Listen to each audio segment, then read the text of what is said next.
mother, who's today's guest. And I don't think Mary, first of all, welcome, Mary. It's great to have you here. Thank you. I don't think Mary would be here with us if her daughter hadn't taken that first leap. And Mary has a husband that said, you should do it too. And she said she's a little bit shy, but we've been chatting, waiting for the show to start. And she doesn't seem that shy to me. So welcome, Mary. You haven't asked me to say anything yet, but yeah, thank you. I'm really glad to be here. All right. Well, let's just jump right in. First of all, the fact that you did this, even though you were a little bit nervous and a little bit hesitant and not sure that you wanted to be on TV and on and on and on, but you did say yes to that. And so that's an incredible step. And that's something that we're all trying to do in the Begin With Yes page, is say yes more often.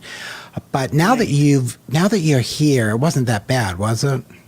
No. I mean, we're not over No. yet, so, but I don't think, Right. I think the worst is definitely over, or the most scary part is over. So let's jump right into your story, because your story is about stories, right? Right. Yeah, it is. So tell people who are watching what you're doing with your life right now. Okay. I'm a triplet mom to start with. So that means like I'm in multi directions all the time because you have to multitask when you're raising triplets. And they are 24 now, so time is slowing down a little bit for me. And that led me to this book that Maya and I just finished. She did all the illustrations and I did the story.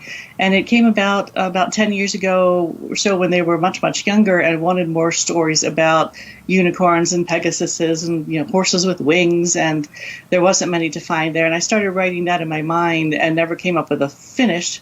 About 2 years ago, I came up with the ending, which turned out to be like a really simple, good ending. And at that point, Maya had gotten to a point where she had gone to college and became a really good artist. So the timing, like a lot of things in life, the timing came together perfectly. The ending came at the right time for Maya to be ready to do the artwork. And the book just kind of came together. It was a bit of a struggle, and Begin With Yes page helped me a lot because there's days where you feel like, oh, there's too much to do, this is too hard, and just to remember to take a step back and break things into little steps and take a little step and just keep moving forward is kind of how Maya and I did it. And we finally got to the end, and now it's up on Amazon, so we're very happy with that. Awesome. What's the name of the book now? The name of the book is Pegasus, Justine the Unicorn Pegasus. All right. And yeah.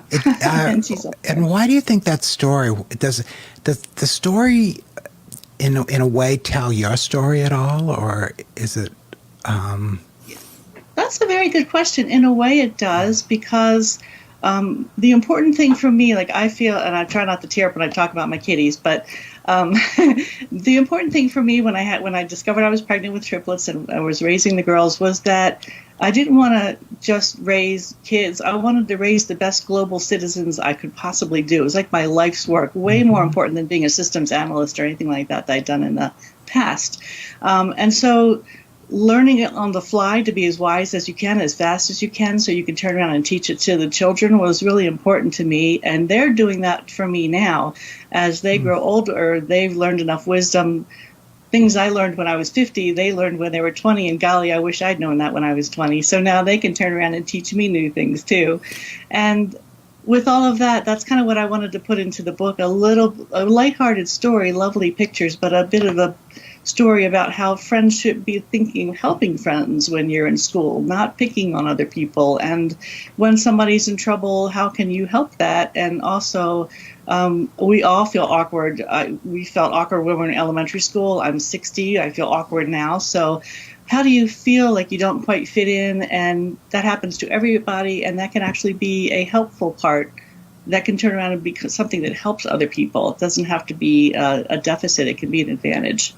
It's interesting hearing you sort of remind me about the book and the story and the message, because I actually got to read the book and put a review on Amazon because it was such a sweet and beautiful story. But listening to you talk about, how we all feel awkward sometimes, or we're all we've all got our story. And as much as I love Facebook, and believe me, if it wasn't for Facebook, we wouldn't be having this conversation today. And if it wasn't for the 2 million people on the Facebook page, you and I would not have met, which is an incredible gift in and of itself.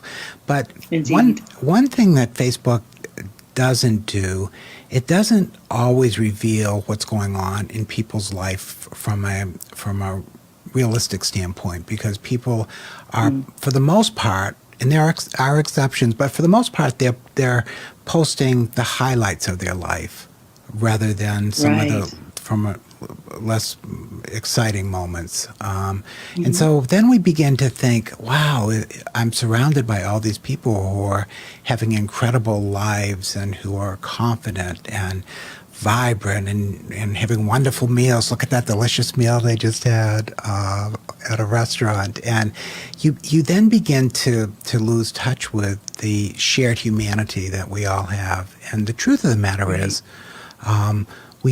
we're all dealing with stuff. And that's part of the human experience. If we're not dealing with stuff, I would say in some ways we would have a very boring life. But the reality is that we're more all in this together than not. And so you talking about your own feeling awkward, or we began the show saying that you were nervous about being on the show. It's like, those are very human, regular, just like everybody else. And so once we understand that we share more than we don't share, then we begin to open ourselves up and begin to, I think, find it easier to connect with people. And the more real we are, I've often thought, and I don't want to go on and on about this, but unless we really put our real selves out there, then the person that others are connecting with aren't really us. And so the more we sort of say, this is who I am, do you want to connect with me, the more full those relationships become, and the more meaningful, and the more the deeper they become, and the more important they become in our lives. And I think that you've sort of, by sharing yourself, you've let a lot of other people identify with some of the things that they're facing too. Now, you want to do, you wrote one book and you took 10 years to write it. You didn't take 10 years to write it. It took you 10 years to get to the place where you were ready to write it. That's a better way to put it. But now, what's your plan? What are you going to be doing next? Let's see. Right now I'm working on trying to put a little more attention onto another Facebook page I have, which I put up because of you and all of your neat ideas with Begin With Yes. It's called You Don't Have to Be a Medium, and that's because I love watching those medium shows where they go and talk to people about things and help people forward. And sometimes I felt drawn to say things to people, not like from somebody's channeling to me, but just I feel like I need to go say something nice to somebody, and I felt very awkward doing that too. And so I started this page so that people could come on there and say, this is a little pay it forward that I did today. I went and talked to a lady who was wearing a really pretty dress. And I actually did this the other day at a pool in a hotel. I walked up to a lady who was sitting there and in a lovely dress, and I just said, there's a whole pool of lovely people, but I just need to tell you that you look especially lovely in that dress. And I don't think women say nice things to other women enough. So I came over just to tell you that. I'm going to go back to my spot now and leave you alone. And she was very happy about it, and she had a big smile on her face for the rest of the day. And I think if we letting people know that it's okay to go out and do little steps like that, and then tell other people about it so other people aren't afraid to go give it a try.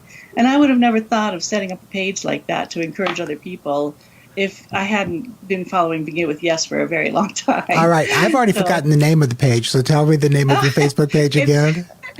It's called You Don't Have to Be a Medium. All right. And I love what you're talking about, because I think you never know. You think your experience is the universal experience, and so you feel like everyone else is having the same experience you have, and that may not be true. But my guess is that more often than not, the thought of saying something nice to somebody pops into people's head, but then they immediately talk themselves out of it because they don't want to look stupid or because they're Exactly. embarrassed to walk across the room and say something to someone they don't know. And it's what you're really revealing is that, A, when you hear that voice in your head say, why don't you say something nice, or compliment somebody, or do some other small act of kindness, to just do it, move forward and just do it. And what that reminds me of is that you said that she smiled for the rest of the day, and maybe it was the rest of the week, but you sort of took advantage of the power that you have to put goodness out into the world, and you have no idea, and there will be never any way for you to fully understand how that might have impacted not only that woman's rest of her day, but everyone that she came in contact with too.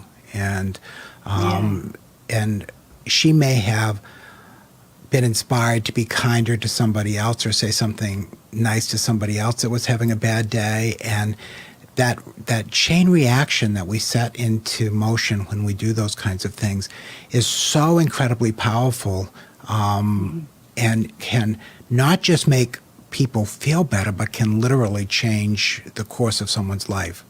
And so that's a lot of power that we have that we seldom use. Now, you must, in addition to having that Facebook page, you must, and I could be wrong, but you must have more books inside of you that you want to write. I do. I do. I want to do a series with Justine, but also the big one on my radar is a book about, I don't know, I guess that it has to do mostly with wisdom, because that's what if I had like a dream, I would want to get older, live as long as I can, and become as wise as I can, so I can turn around and try to help other people with the same thing, and like you said, have it just ripple outward. And so the book kind of goes along the lines of, it started with my sister who decided when she turned 50 she would have a jubilee year. It would be all about joy. And so I kind of went along with her, and I started like studying joy for a year, and that led me to a lot of reasons it's hard to be joyful is because you're fearful. And then why are you fearful, and what do you need to let go of? And then came gratefulness, and I started out with gratefulness as, I don't have time to be grateful. This is like, you're asking too much of myself. What am I doing trying to be grateful? And it's just, for some reason, I really resented that idea. But in the end, when I learned how to be grateful for things, I also learned how to lay down baggage that I was carrying with me. And so I'm trying to write a book that has like a step-by-step. Practice one thing for a while, see where that leads you. It might lead you to this thing next. And in the midst of all that, learn how to grow a little calmer and a little wiser as life goes on too. So and that's on the radar. And that's not a children's book, right? No, that would be for more young adults, seniors. I wish that, first of all, if anybody's listening to this right now and you want to write a book, would you just send a quick note, put on the Facebook page, I want to write a book too, because I'm just curious, because I hear so often from people who want to write a book. I don't hear so often from people who are actually writing a book. And the space between I want to write a book and I am writing a book is one sentence, right?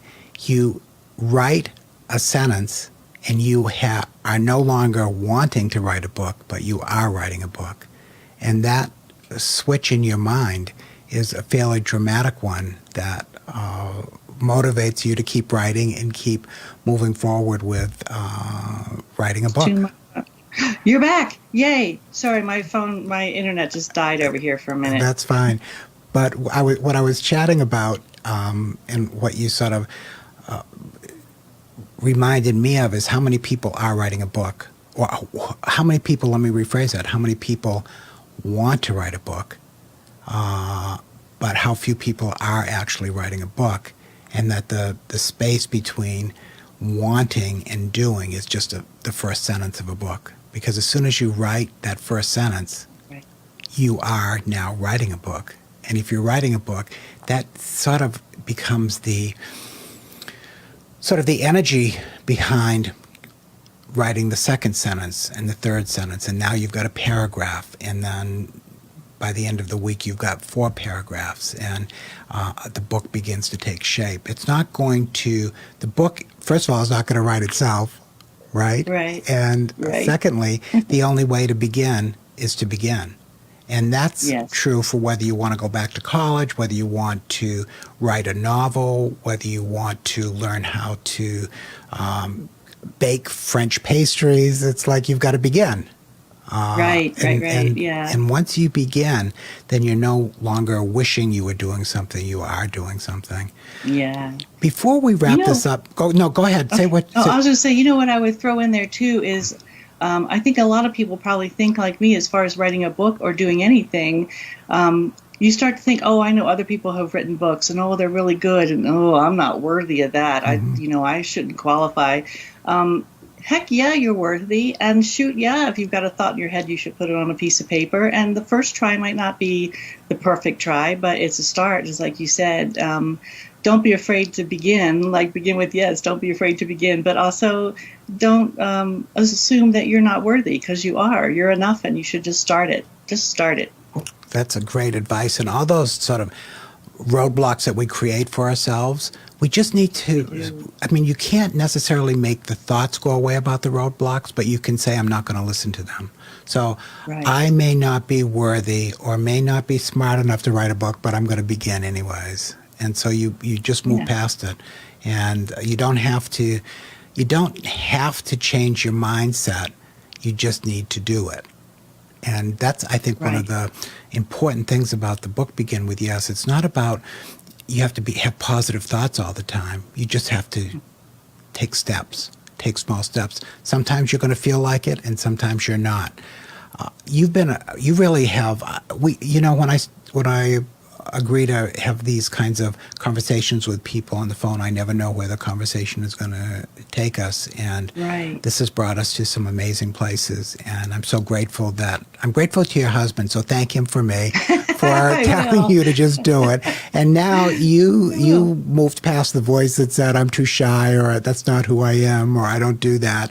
And now you've done it. And I think if you keep on the track that you're going, that you're going to be doing more TV interviews and radio interviews and telling people about your book and telling people about your writing. And you can come back here and give us an update on the book that I hope that you're working on. And if you haven't actually put something down on paper, I hope before you go to bed tonight, you will be writing that book and not thinking about it. So, Absolutely. Absolutely, I will.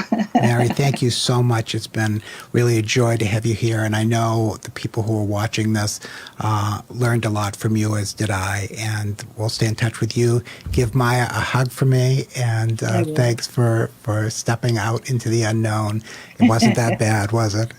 No, it wasn't. I'm so glad I did. And I'm so glad I live in a universe where you are in it too. You've been such a help for my life. And I really appreciate that you are here and doing what you're doing. Thank you. Thanks, Mary. And we'll stay in touch through Facebook. So Sounds grand. awesome. Thank you all for being with us. This was, to me, a wonderful, touching, moving, learning show, and I hope it was for you too. And if you liked it, share it with a friend. And if you want to be a guest, all you have to do is go to this link, www.beginwithyes.com/TV, and it'll bring you to a very simple form to fill out. And the next thing you know, you will be sitting in the hot seat having a conversation with me. So have a great day, everyone, and thanks for watching.